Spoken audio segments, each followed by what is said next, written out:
রাশিয়ায় 161 জন আরোহী নিয়ে একটি শস্যক্ষেতে জরুরি অবতরণ করেছে একটি বিমান। রাশিয়ার উরাল এয়ারলাইন্সের বিমানটি দেশটির সোচি শহর থেকে ওমস্কে যাচ্ছিল এবং মাঝ আকাশে যান্ত্রিক ত্রুটির মুখে পড়ার পর পশ্চিম সাইবেরিয়ার নোভোসিবিরস্ক অঞ্চলে এটি জরুরি অবতরণ করে।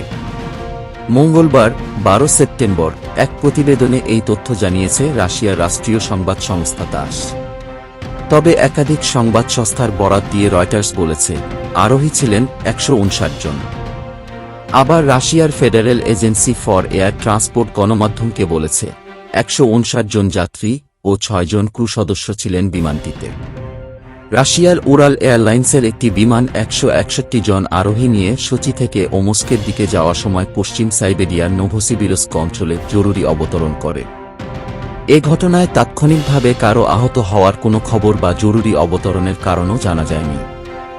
রাশিয়ার বার্তা সংস্থা ইন্টারফ্যাক্স জানিয়েছে, বিমানটিতে 159 জন আরোহী ছিলেন।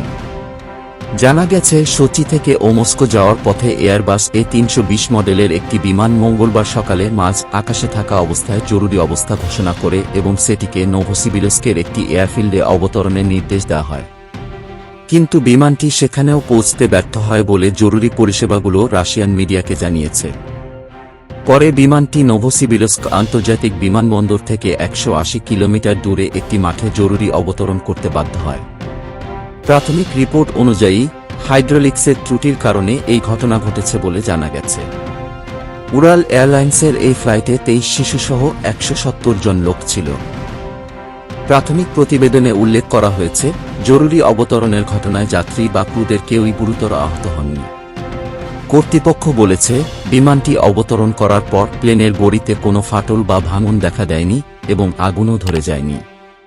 শস্যক্ষেতে অবতরণের পর জরুরি স্লাইড ব্যবহার করে সবাই নিরাপদে বিমানটি থেকে বাইরে বেরিয়ে আসেন। রুশ এই সংবাদ মাধ্যমটি বলছে, একাধিক টেলিগ্রাম চ্যানেল ঘটনাস্থল থেকে ওই বিমানের ছবি শেয়ার করেছে। এসব ছবিতে অবতরণের পর ঘটনাস্থলে প্রথম উপস্থিত হওয়া কয়েকজন ব্যক্তিকে বেষ্টিত অবস্থায় শস্যক্ষেতের মধ্যে জরুরি নির্গমনের স্লাইড সহ বিমানটিকে দেখা যাচ্ছে। ছবিতে যাত্রীদের একটি দলকেও কিছুটা দূরে দাঁড়িয়ে থাকতে দেখা যায়।